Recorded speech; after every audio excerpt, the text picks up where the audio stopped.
சரவண பவ. வேல் இருக்க வினை இல்லை, மயில் இருக்க பயமும் இல்லை. நீ என் முன் வைத்த பிரார்த்தனை நிறைவேறப் போகிறது. நான் இன்று உன் கண்ணில் பட்டால் இதை உடனே பிறருக்கும் அனுப்பிவை. நீ அனுபவிப்பது, உன்னிடம் இருப்பது நான் உனக்கு ஆசிர்வதித்து கொடுத்ததாகும் என்பதை நீ அறிந்தால் உனக்கு எப்பொழுதுமே மங்களம் உண்டாகும். என்னிடம் நீ வெகு நாட்களாக கேட்டுக்கொண்டு இருக்கிறாயல்லவா? அந்த குழந்தை பாக்கியத்தை நான் உனக்கு கூடிய விரைவில் தருகிறேன். என் மீது நம்பிக்கை மட்டும் வை. கூடிய விரைவில் உன் முகத்தில் நான் சந்தோஷத்தை காணப்போகிறேன். உனக்காக நான் இருக்கிறேன். அப்படி இருக்கும்போது ஏன் இத்தனை கலக்கம் உனக்கு? உன் மனதை புரிந்து கொள்ளும் சக்தி படைத்தவன் நான் மட்டுமே. எத்தனை விஷயங்களை அதற்குள் புதைத்து கொண்டு நானும் சந்தோஷமாக இருக்கிறேன் என்று வெளியில் சிரித்த முகத்தோடு காட்சி கொடுக்க எவ்வளவு பிரயத்தனம் செய்கிறாய் என்பதை நான் மட்டுமே அறிவேன். என்னிடம் வந்து உட்கார். உன் மனக்குமுறல்களையெல்லாம் என்னிடம் மட்டுமே கொட்டு. நான் சொல்வது புரிகிறதல்லவா? உன் அன்னை, உன் தந்தையான என்னிடம் மட்டுமே கொட்டு. உன் தாய் தந்தையாக நான் இருக்கும்போது நீ இப்படி சோர்ந்து போகக்கூடாது. உன்னை என் இதயத்தில் வைத்து பாதுகாத்து கொண்டிருக்கிறேன். உன் ஒவ்வொரு வார்த்தையின் பொருளையும் என்னால் மட்டுமே புரிந்து கொள்ள முடியும். ஏனென்றால் நான் உன் தாய். தாயை தவிர தன் குழந்தையின் அசைவை யாராலும் உணர்ந்து கொள்ள முடியாது. எப்போதும் போல என் நாமத்தை உச்சரித்து கொண்டு நீ நிம்மதியாக இரு என் குழந்தையே. நான் இருக்கிறேன் உனக்கு. என் வார்த்தைகளின் மீது நீ நம்பிக்கை வை. வாழ்க்கையில் நாம் கடக்கக்கூடிய நிமிடங்கள் மிக அழகானவை. திரும்பி உணர முடியாத ஒரு அழகிய கனவு. அந்த கனவு நினைத்து பார்க்க எப்படி இருக்க வேண்டும் என்று யோசி. கனவுகள் மிக முக்கியம் ஒருவர் வாழ்க்கையில். ஏனென்றால் அவர்கள் கடந்த பாதைகளை நாம் கனவு என்றே நினைத்து மகிழ்ச்சியும் நிம்மதியும் அடைகின்றோம். அந்த கனவு நிம்மதியாக இருக்க வேண்டுமானால் அதற்கேற்ப உன்னை நீ மாற்றிக்கொள். நேரங்கள் மாற்ற முடியாதது. ஆனால் கசந்து போன நேரத்தை யோசிப்பதால் நிகழ்கால நேரங்களின் கனவுகளும் கசந்து போகும். அதனால் வாழ்க்கையில் கனவு சூரியனின் உதயத்தின் போது எழுந்த வெளிச்சமாய் உன்னிடத்தில் இருக்கட்டும். அந்த வெளிச்சத்தின் கதவுகளை நான் உனக்காகவும் உன் குடும்பத்தினருக்கும் திறந்து வைத்துள்ளேன். வாழ்க்கையில் உள்ள என் பிள்ளையான உன் அனைத்து பொறுப்புகளும் என் பொறுப்புகள். நீ தைரியமாக இரு, பயப்படாதே. உன் வாழ்க்கை நல்லபடியாக நேர்கோட்டில் என் கண் பார்வையில்தான் உள்ளது.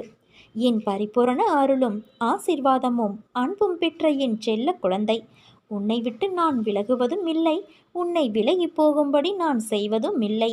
குழந்தையே, என் அற்புதங்கள் நிகழ்ந்து கொண்டே இருக்கும். என் உதவி உனக்கு கிடைத்து கொண்டே இருக்கும். நான் செய்யும் உதவி அற்புதங்களாக வெளிப்பட்டு கொண்டே இருக்கும்.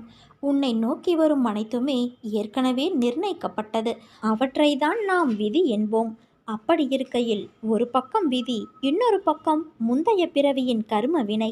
இவை இரண்டும் தான் இன்று உன் சூழ்நிலைகளுக்கு காரணம். இவற்றில் நீ தப்ப முடியாது. ஆனால் உன் வசத்தை நான் கைப்பற்றி உனக்கான அனைத்து இக்கட்டுகளிலிருந்தும் உன்னை காப்பேன். ஒரு மனிதன் வாழ்க்கையில் ஜெயிக்க 2 பேரிடம் முட்டி மோதி சண்டையிட வேண்டும். அந்த 2 பேர் யார் என்றுதானே யோசிக்கிறாய்? அது உன் மனமும் புத்தியும் தான். இவற்றை நீ ஜெயித்துவிட்டால் வாழ்க்கையின் அர்த்தத்தை உணர்ந்து விட்டாய் என்று அர்த்தம். உனக்கான வெற்றி காலம் ஆரம்பித்து விட்டது குழந்தையே. என் உயிரான குழந்தைக்கு நான் என்றும் துணை நின்று அரவணைப்பேன். உன் வாழ்வில் நீ எல்லா வளமும் நலமும் பெற்று நிரந்தரமான நிம்மதியை அடைவாய். என் வார்த்தைகள் மீது நம்பிக்கை வைத்து செயல்படு. உன் எதிர்கால தேவைகள் அனைத்தையும் நான் பூர்த்தி செய்வேன். நீ வாழ்வில் எவ்வளவு கீழே சென்று விட்டாலும் உன்னை வெகு விரைவில் மேலே உயர்த்தி கொண்டு வர நான் போகிறேன். அதற்கு காரணம் நீ என் மீது வைத்திருக்கும் நம்பிக்கையும் பக்தியும் தான். நான் தாயாக தந்தையாக வணங்கும் தெய்வம் எனக்காக வருவார், என் அண்ணன் எனக்காக வருவார் என்று நீ எனக்காக காத்திருக்கிறாயல்லவா? உன்னை கைப்பிடித்து மேலே நான் உயர்த்தப் போகிறேன். உன் வாழ்வை நான் மாற்றப் போகிறேன். உன் நம்பிக்கையை காப்பாற்றப் போகிறேன். நீ மகிழ்ச்சியாக இரு என் செல்வமே. உன்னுடைய தந்தையாக, தாயாக, நல்ல ஒரு ஆசானாக நீ விரும்பும் வண்ணம் நான் இருக்க கலக்கம் ஏன் உனக்கு? என் குழந்தைகள் கலங்க மாட்டார்கள். எது வந்தாலும் எதிர்கொள்வார்கள். வருவது எல்லாம் என்னாலோ அல்லது என்னை தாண்டியோ மட்டும்தான் வரும் என்பதை தீர்க்கமாக அறிந்திருப்பார்கள். நல்லதோ கெட்டதோ எல்லாம் நன்மைக்குத்தான் என்பதை தீர்க்கமாக உணர்ந்துவிடு. முடிந்தால் தாங்கிக்கொள், இல்லையென்றால் என் பாதங்களில் சுமத்திவிடு. ஒருவன் நோய்வாய்ப்படுவதும் கடும் துன்பத்திற்கு ஆளாகுவதும் எதுவும் நிரந்தரமில்லை. உன் விதி முடிவதற்குள் மரணமே உன்னை நெருங்கினாலும் உன் சடைமுடியை பிடித்து இழுத்து கொண்டு வருவேன். எதற்கும் நீ கலங்காதே. என் நாமத்தை உச்சரி. எந்த நேரத்திலும் உன் அம்மாவாக அப்பாவாக நான் இருக்கிறேன். எல்லாம் ஒரு நாள் மாறும். ஆனால் நான் மட்டும் உன்னை விட்டு ஒருபோதும் மாறமாட்டேன். என்னிடம் தஞ்சம் புகுந்தவர்கள் எத்தனை ஜென்மங்கள் எடுத்தாலும் அவர்களை நான் தாங்கி நிற்பேன். நான் இருக்க பயம் ஏன் உனக்கு? இது வெறும் வார்த்தையல்ல, என்னுடைய சத்திய வாக்கு. நீ போகும் வழியில் சில முட்கள் இருக்கும். கவனமாக நடந்தாலும் சில முட்கள் உன்னை காயப்படுத்தும், வலியை உண்டாக்கும். அந்த வலியை தூக்கி எறிந்து பயணித்தால் இறுதியில் மலர்கள் நிறைந்த செம்மையான பாதையில் உன் வாழ்க்கையின் பயணம் இருக்கும். என் தங்கமே, உன் செய்கைகள் எல்லாம் மற்றவர்களை புரிந்து நடக்கின்ற குணம் கொண்டதாய் இருக்கிறது. ஆனால் சில நேரம் மற்றவர்கள் உனக்கு தரும் வேதனை, வலி, துன்பம் இவை அனைத்தும் தான் உன்னை மாற்றி இருக்கிறது. உன்னையும் உன் அன்பையும் உதாசீனப்படுத்தும் போது நீ துடிக்கும் துடிப்பை பார்க்க சக்தியில்லாமல் நான் இருக்கின்றேன். என் பிள்ளையின் கண்ணீருக்கு காரணமான அனைவருக்கும் வாழ்க்கையில் மிகப்பெரிய பாடத்தை நான் கற்றுக் கொடுப்பேன். உன் கோபம் கூட வாயிலிருந்து மட்டும்தான் வருகின்ற ஒரு விஷயம். உன் மனதை நான் அறிவேன். மற்றவர்களுக்கு நீ உணர்த்தித்தான் அதை புரிய வைக்க வேண்டும் என்ற அவசியமில்லை. அவர்களுக்கான பாடத்தின் மூலம் அவர்கள் புரிவார்கள். அதனால் உன் வாழ்க்கை ஜெயமாக நிம்மதியோடு கூடிய வாழ்க்கையாய் இருக்கும். சிந்திய நீரை அள்ள முடியாது. அதை போலத்தான் வாழ்க்கையில் நாம் சொன்ன வார்த்தைகளும் நமக்கான நேரமும். உன்னிடம் வார்த்தை விட்டவர்களுக்கு நான் புரிய வைக்கின்றேன். முடிந்த நேரத்திற்கு என்றும் உயிர் கிடையாது. ஆனால் நல்ல விஷயங்களை கற்றுக் கொடுத்த நேரத்தை மட்டும் நீ யோசித்து அதற்கு உன் நிகழ்காலத்தில் உயிர் அர்த்தத்தை கொடு. மற்றவையை தூக்கி எறிந்துவிடு. உனக்கு அம்மாவாக அப்பாவாக நான் இருக்கிறேன். சில நேரம் நிழல் கண்களுக்கு புலப்படாது.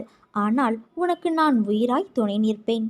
என் நெஞ்சம் என்ற கருவில் உன்னை சுமந்து என் அரவணைப்பிலேயே நீ என்றும் வாழ்வாய். நீ நம்பிக்கையோடு இரு, நல்லதே நடக்கும். உனக்கு துன்பம் கொடுக்க யார் முயற்சித்தாலும் உனக்கு இன்பம் கொடுக்கவே நான் உனக்குள் வந்திருக்கிறேன். உன்னுடைய இன்பத்திற்கு ஒரு நல்ல தொடக்கமாக அமையப்போகிறது. துன்பத்திற்கு ஒரு முற்றுப்புள்ளியை நீ நேற்றே வைத்துவிட்டாய். கர்ம வினைகளை ஒருபுறம் சரி செய்து கொண்டே செய்யும் கடமைகளில் நீ வெற்றியும் பெறப்போகிறாய். நிச்சயம் மாற்றம் வரும் நாட்களில் தென்படும். வாழ்க்கையில் நீ பயணிக்கின்ற தூரம் எவ்வளவு என்று பார்க்காதே. களைப்பு வந்துவிடும் அல்லது பெருமிதம் வந்துவிடும். தூரங்களில் நீ எவ்வளவு கற்று தேர்ந்துள்ளாய் என்பதை கவனி. உன்னிடம் அதை நீ செய்முறைப்படுத்துகிறாயா என்று யோசி. அந்த நடைமுறையில் நீ கடந்த பயணங்கள் உன்னை நேர்மறையில் மாற்றியதும் உனக்கு பக்குவத்தை ஏற்படுத்திய விஷயங்களில் உன் எண்ணங்களை வரும் காலத்தில் அதே பயின்ற பக்குவத்தில் நீ செயல்படுவாயா என்று உன்னிடம் நீயே கேட்டுப்பார். இவற்றில் உனக்கு பதில் கிடைத்தால் நீ நிச்சயம் வெற்றி பயணத்தை நோக்கி நகர்கிறாய் என்று அர்த்தம். உன்னில் நான் இருக்கிறேன் என்பதை திடமாக நம்பு என் குழந்தையே. நிச்சயம் உன்னை நான் உயர்த்தி வாழ வைப்பேன். நீ உன் உள் மனதில் வைத்து கதறுகின்ற விஷயம் எனக்கு தெரியாது என்று எப்படி நினைத்தாய்? நிச்சயம் அதிலிருந்து உனக்கு நான் விடுதலை அளிப்பேன்.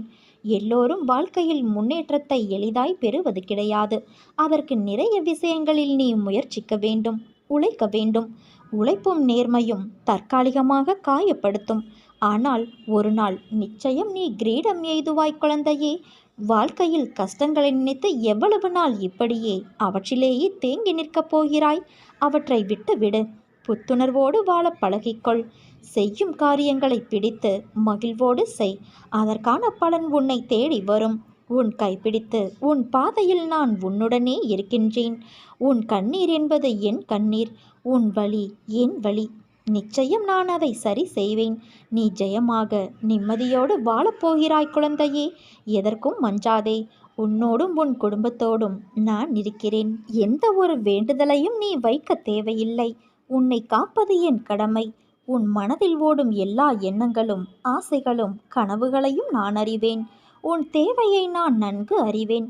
எது நன்மையோ அதை மட்டுமே நான் அளிப்பேன். என்னை நேசிக்கும் நீ என்னிடம் எந்த வேண்டுதலையும் வைக்க தேவை இருக்காது. எதற்காக கவலைப்படுகிறாய்? நீ எது செய்தாலும் பேசினாலும் எனக்கு தெரியும். பொறுமையாக இரு. என்னை நினைத்து கொண்டு இருக்கும் வேளையில் முடிந்தவரை உதவி தேவைப்படுபவர்களுக்கு உதவு. நீ என் குழந்தை. எதற்காகவும் கலங்காதே குழந்தையே. உன் வாழ்க்கை நிச்சயம் பொற்காலமாக இருக்கப் போகிறது. நீ நினைத்தது போன்ற வாழ்க்கை உனக்கு கிடைக்கும். ஆனால் வாழ்க்கை கஷ்டங்கள் இல்லாமல் எப்படி இருக்கும்? பகல் இரவு என இருப்பது போல இன்பம் துன்பம் என்ற பக்கங்கள் உண்டு.